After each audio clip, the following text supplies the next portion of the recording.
For the past 4 years, I've lived on a sailboat. Not always the same boat, and certainly not always in the same circumstances, but now boats feel like home more than any spot on land does. And apart from the magnificent sunsets, the time to pursue things which matter, and the endless adventure, there's something else I love about boats: their variety. When you live on a sailboat, you can move around the world, and the only thing which remains the same is that you always have a waterfront view. Boats can find their home in the middle of the sea, or at anchor in a remote bay, or tied to a dock in the middle of a bustling city, and all of these settings have their own stories and reasons to love them. So this video is for the uninitiated boater, who perhaps one day dreams of finding freedom in the form of a sailboat, and would like to know a bit more about what to expect.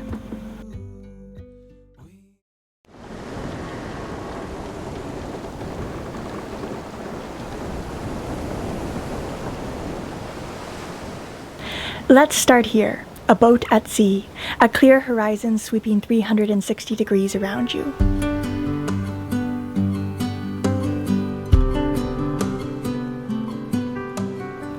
This is the heart of it. This is the reason why boats exist: to slowly watch land disappear and to explore a world which humans would otherwise be strangers to.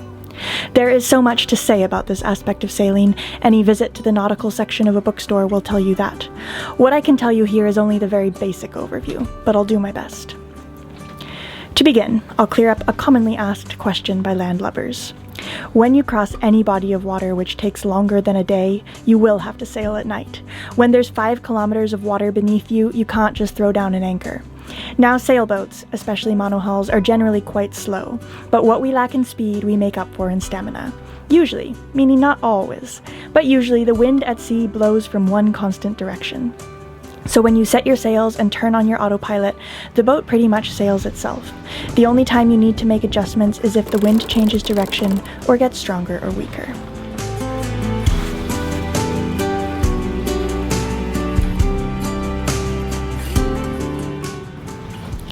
When you're sailing by day or night, someone should always be awake. This person will watch out for other boat traffic and make adjustments to the sails or to the course if necessary. Marina and Mitchell, you've got first watch? We have first watch until like 1-ish, and then Maya's gonna go from 1 to 4. That's me. And then we'll be approaching coastline, which I know I've been there before, so I take over the last shift and take us safely into the anchorage. Exactly, that's the plan. Then we all wake up. And then we all go rejoice. Rejoice. If you've got a small crew, the watch schedule can get exhausting. However, you will be rewarded with the most phenomenal stars you've ever seen in your life. Sailors call these overnight passages crossings. You can do a one-night crossing between 2 islands, or a 1-month crossing on an ocean. And what can you expect from a crossing? Well, everything. So we've been sailing for just under 24 hours now, and we expect the crossing will take us about 50 hours. So we're almost halfway there. I anticipate that the wind will probably keep picking up until we arrive, and the swell will keep getting bigger also. Hopefully by not too much. The weather forecast we checked before we left did indicate that it's not going to get too insane, so maybe about this level, just a bit higher. Something like that. But yeah, it should be good. We'll have a bumpy ride. Crossings can be an emotional roller coaster. Your mood is in the hands of the weather. If the weather is kind to you, then you will find paradise unlike any you've ever found before. But if the weather stirs up some antics, then you won't sleep. Every muscle in your body will be tense, and it will be all you can do just to hold some dry granola in your stomach. If you spend enough time sailing, you will encounter rough weather eventually. You have to be prepared, with the equipment on your boat, the knowledge in your mind, and the strength of your will.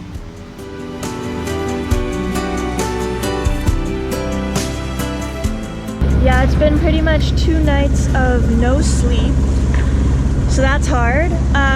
But actually, one of the more challenging parts that I didn't even really notice at first was the fact that when you've got so many waves, the boat is rolling so much. Every muscle in your body is constantly tensed, even when you're in a relaxed position and you don't realize it. You're holding on with your arms and your abs, and so my body just feels like I did a workout, even though all I've been doing is sitting in the cockpit, like watching the waves. But I'm tired. I'm very tired. But even after encountering some sleepless nights with the waves pounding on the hull, I know I will cross even larger oceans in the future. Because once the storm passes, you're left with salty skin and a stronger, more confident vision of what you're capable of. And that's worth a sleepless night or two.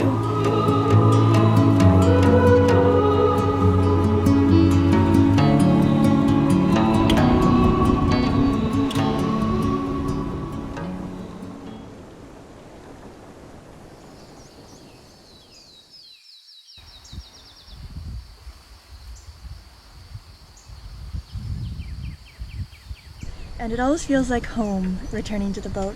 I mean, it is our home. Everything that I own is on board this boat, so... And it's a beautiful home. The sun is just setting. We're all alone in this anchorage, which is such a treat. I love it when that happens. Although the cruising community are some of the best people I've ever met. We spent the last week in an anchorage with a bunch of other cruisers from all over the world, and we made lifelong friends. I mean, it was amazing. But every now and then, the point of a sailboat is to move and to find different sceneries and different communities as you go. So sometimes it's nice to have that isolated bit of paradise, and that's what we found right here. It's pretty special.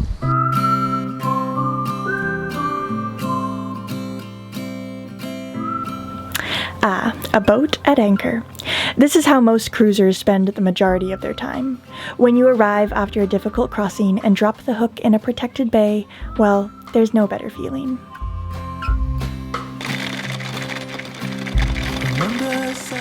To anchor safely, you'll need a few things. 1. A good anchor, sized correctly for your boat. 2. A lot of chain. No, rope won't do. 3. A bay with a shallow enough bottom for your chain to reach the bottom minimum 3 times. This means if the bay is 10 meters deep, you need minimum 30 meters of chain, though 50 meters would be better. 4. You also want that bay to be protected from incoming weather. So if a storm is forecast from the south, but the mouth of the bay also faces south, well, that won't do. Find a bay that opens to the north and has a nice big mountain protecting you from the south. Now, sailors are a contentious bunch, so some people will say that anchoring with a bit of chain and some rope is just fine. And others will say that you need way more chain than even what I said. The point is, do your own research and practice lots. In any case, just from that short checklist, you may have already noticed something about anchoring. You can't anchor just anywhere. If it's really deep and there are big waves rolling in, you can't anchor. Volcanic islands pose particular challenges because often they rise straight out of the sea and there's no sandy bottom to drop an anchor on. So how do you find a good anchorage? Well, you can consult your charts. Nautical charts always show the depth, so look for a bay with shallow enough depth which is protected from whatever direction weather is coming in. Some areas of the world have amazing anchorages around every corner. Others have almost no safe anchorages at all. How often you can anchor depends on where you are. However, when it's safe, absolutely nothing beats an anchorage. Pretend there's still something from the past. For starters, anchoring is free. Apart from protected marine parks where you can't drop your hook to preserve reefs, you can anchor just about anywhere without paying a penny. Second, you can anchor in remote places where there are no harbors, amenities, or civilization around. Sailors are always looking for that deserted tropical island, and anchoring allows you and your boat to stay there once you find it. Third, you can swim. You generally don't want to swim in dirty harbor water, but when you're anchored in front of a beautiful beach, there's nothing better than jumping off your boat for a dip. Getting to land is also simple if you have a dinghy. Just make sure there's a safe place to leave your dinghy on the beach, and then go explore. But there are also drawbacks to anchoring. First of all, you have to know what you're doing to avoid damaging your own and other people's boats. If the wind picks up and your anchor isn't set properly, then you could drag anchor and end up hitting other boats or even the beach. However, this means that you also have to trust that the people around you know what they're doing, which isn't always the case. So far, we've been really lucky, but I know of quite a few other sailors who have had other boats crash into them in the night due to a dragging anchor. But if you know what you're doing and you keep an eye on your neighbors, anchoring really is the best way to go. We spend probably 90% of our nights on anchor, and though not all of those nights are restful, we still keep coming back.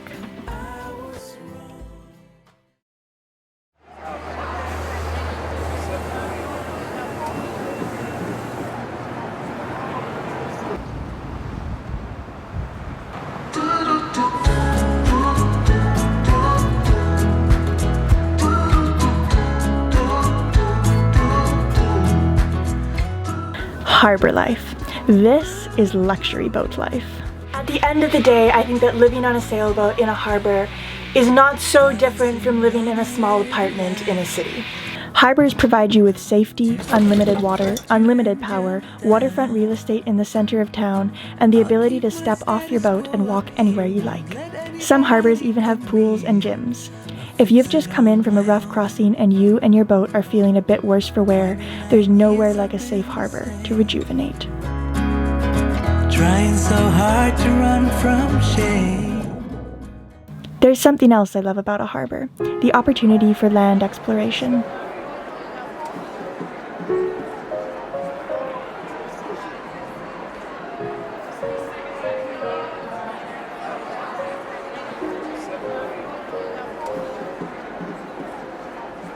I never feel entirely comfortable leaving my boat at anchor, but in a harbour I can let those fears dissipate and enjoy long land excursions to the fullest.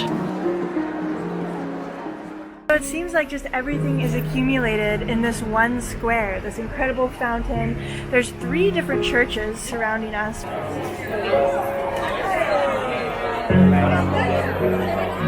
Plus, harbours can replenish your boat. You can fill up your water tanks, charge your batteries, and get groceries. Granted, you can do all of these things without a harbour if you have the right equipment, such as a desalinator for water, ample solar power for your batteries, and a dinghy to take to shore to get groceries. However, we're a small boat, we don't have a desalinator, so we still rely on harbours for fresh water. The biggest reason why we don't spend more time in harbours is simple: cost. Harbour cost changes drastically depending on where you are in the world. For us on a 28-foot boat in Italy, it can cost anywhere between 30 and 50 euros a night. That's definitely on the high end. In Canada, when I lived on my boat, I paid 150 Canadian dollars per month. But like anywhere, monthly deals are always cheaper than nightly, and the Mediterranean warrants a higher price point than the frozen north. Oh, and the bigger your boat, the more you'll pay, and the less chance you'll have of a harbour even having space for you.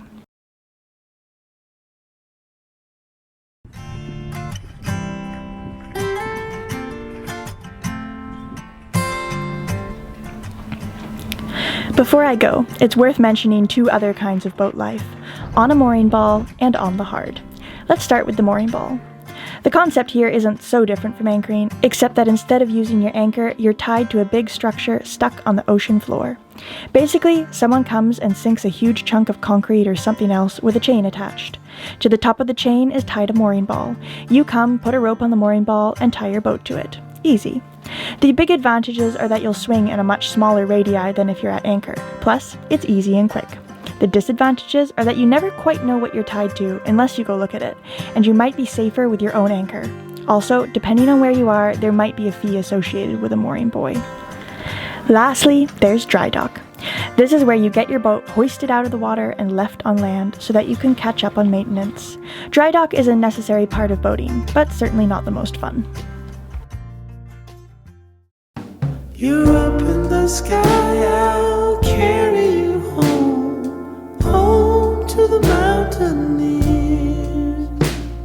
And soon, my friend, you'll see them again, the ones you left behind. So there you have it, a brief introduction, and one that still leaves many questions unanswered, but it would take a lifetime to experience every facet of living on a sailboat.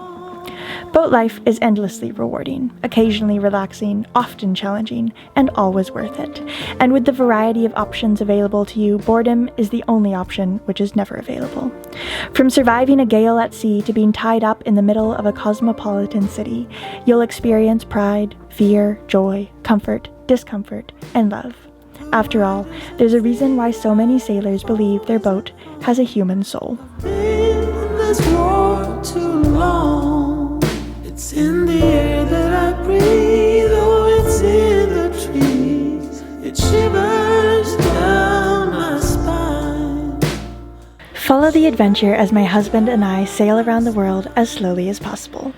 I release a new video every single week featuring sailing, new destinations, and always lots of live music. Please subscribe and hit that little notification bell so you don't miss any new episodes.